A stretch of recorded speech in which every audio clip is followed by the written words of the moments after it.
Part 2, Chapter 2, The Flower of Utah.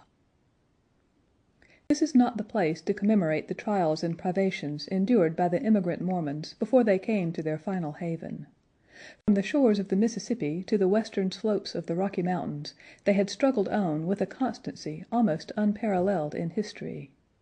The savage man and the savage beast, hunger, thirst, fatigue, and disease, every impediment which nature could place in the way, had all been overcome with Anglo-Saxon tenacity. Yet the long journey and the accumulated terrors had shaken the hearts of the stoutest among them. There was not one who did not sink upon his knees in heartfelt prayer when they saw the broad valley of Utah bathed in the sunlight beneath them, and learned from the lips of their leader that this was the promised land, and that these virgin acres were to be theirs for evermore.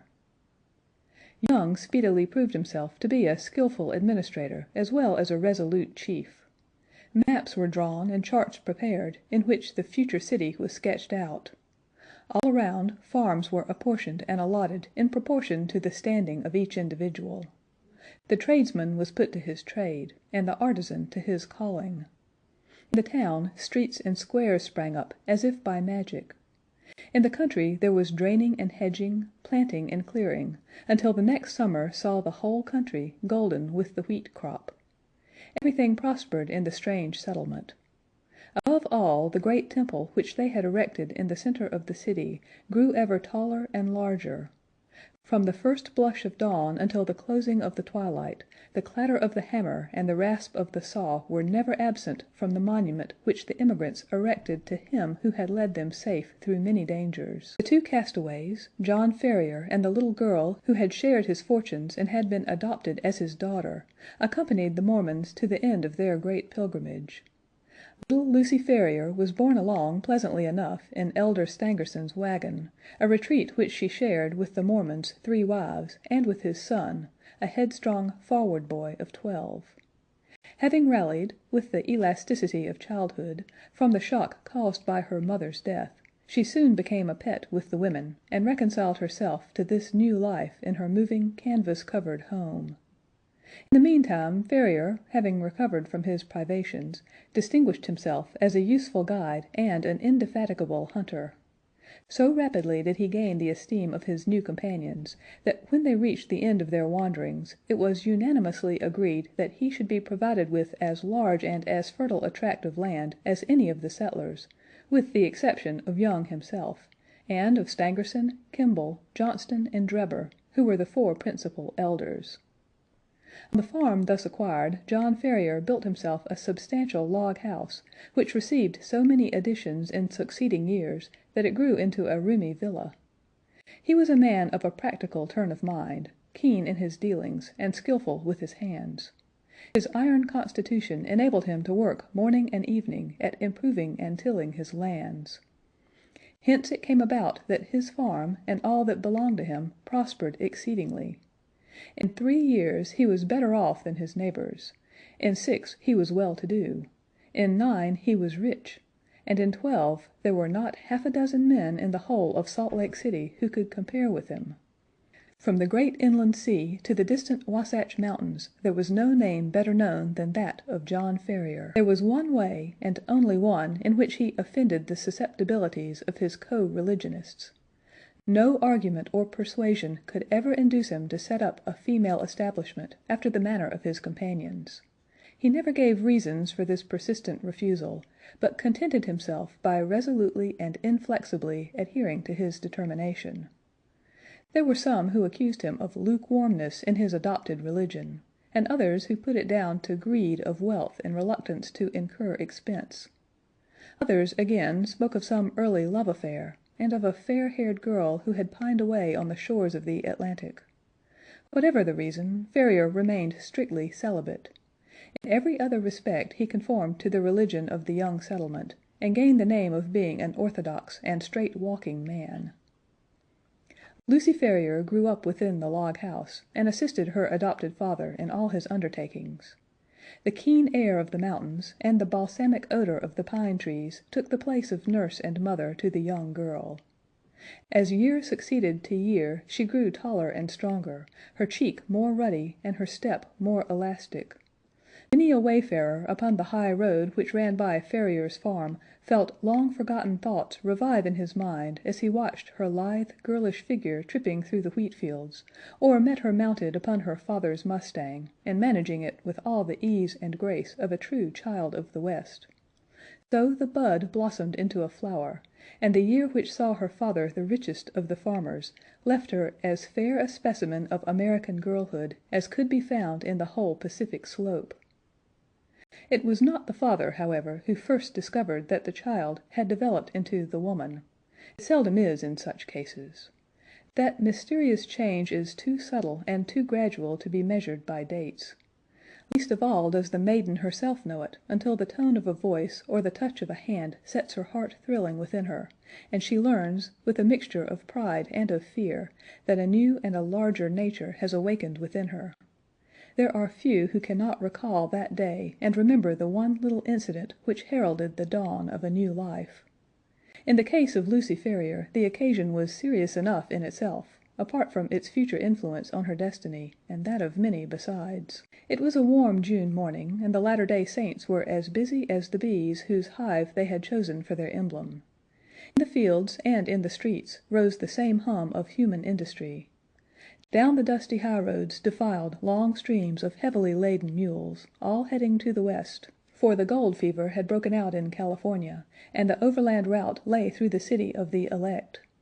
There, too, were droves of sheep and bullocks coming in from the outlying pasture lands, and trains of tired immigrants, men and horses equally weary of their interminable journey.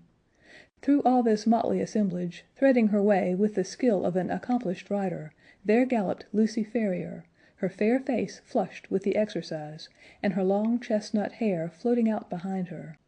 She had a commission from her father in the city, and was dashing in as she had done many a time before, with all the fearlessness of youth, thinking only of her task and how it was to be performed. The travel-stained adventurers gazed after her in astonishment, and even the unemotional Indians, journeying in with their peltries, relaxed their accustomed stoicism as they marveled at the beauty of the pale-faced maiden. She had reached the outskirts of the city when she found the road blocked by a great drove of cattle, driven by a half-dozen wild-looking herdsmen from the plains. In her impatience she endeavored to pass this obstacle by pushing her horse into what appeared to be a gap. Scarcely had she got fairly into it, however, before the beasts closed in behind her, and she found herself completely embedded in the moving stream of fierce-eyed, long-horned bullocks. Accustomed as she was to deal with cattle, she was not alarmed at her situation, but took advantage of every opportunity to urge her horse on, in the hopes of pushing her way through the cavalcade. Unfortunately, the horns of one of the creatures, either by accident or design, came in violent contact with the flank of the mustang, and excited it to madness. In an instant it reared up on its hind legs with a snort of rage, and pranced and tossed in a way that would have unseated any but a skilful rider. The situation was full of peril. Every plunge of the excited horse brought it against the horns again and goaded it to fresh madness. It was all that the girl could do to keep herself in the saddle, yet a slip would mean a terrible death under the hoofs of the unwieldy and terrified animals.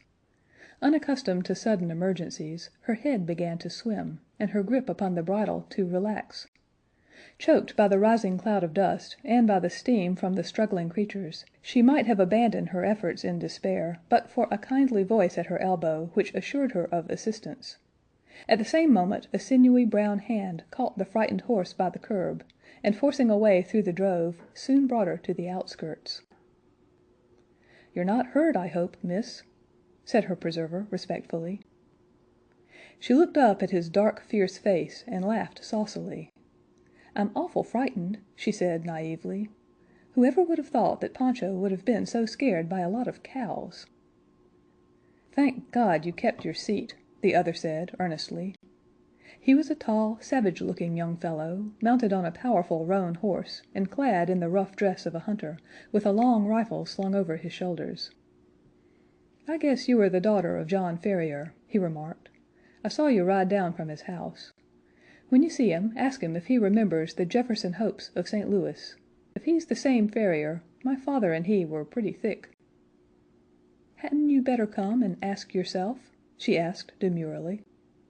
The young fellow seemed pleased at the suggestion, and his dark eyes sparkled with pleasure.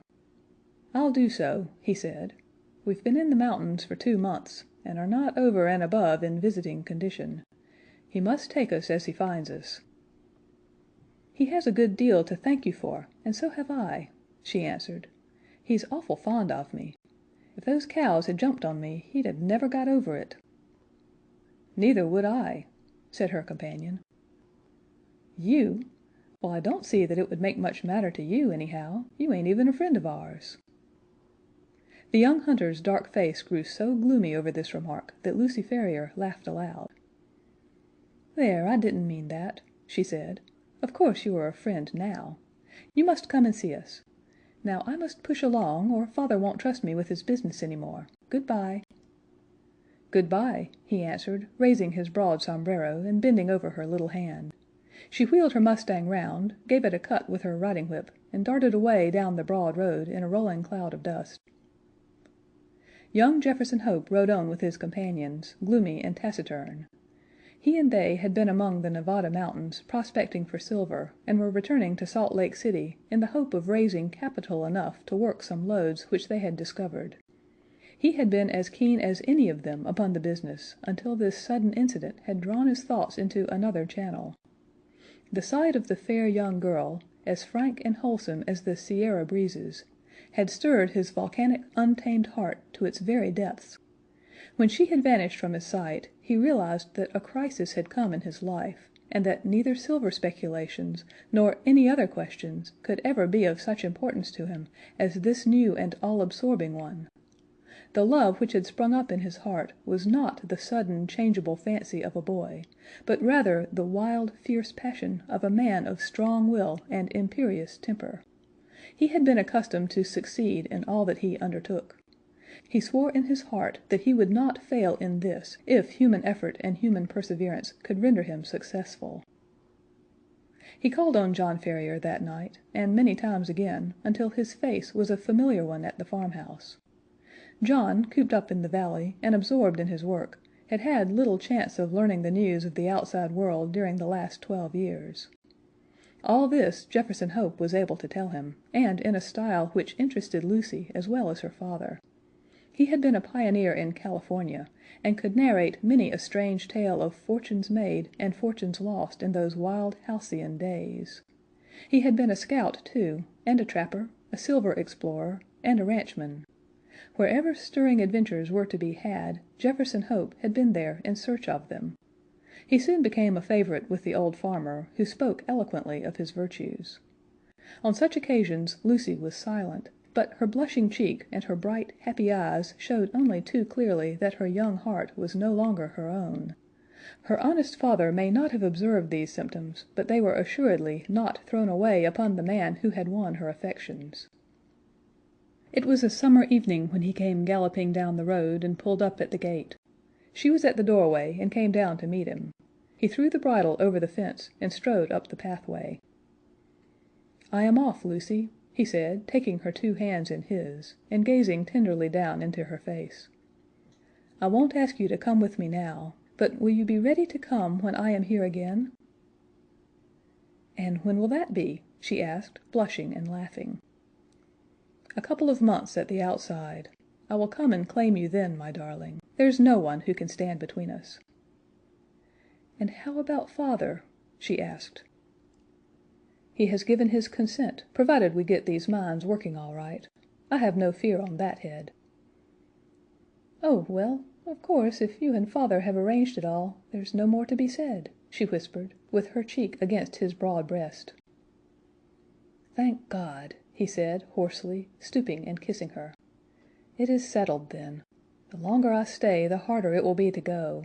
They're waiting for me at the canyon. Good-bye, my own darling, good-bye. In 2 months you shall see me."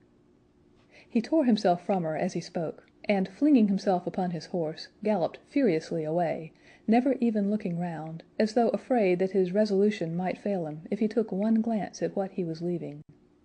She stood at the gate, gazing after him until he vanished from her sight. Then she walked back into the house, the happiest girl in all Utah. End of Part 2, Chapter 2.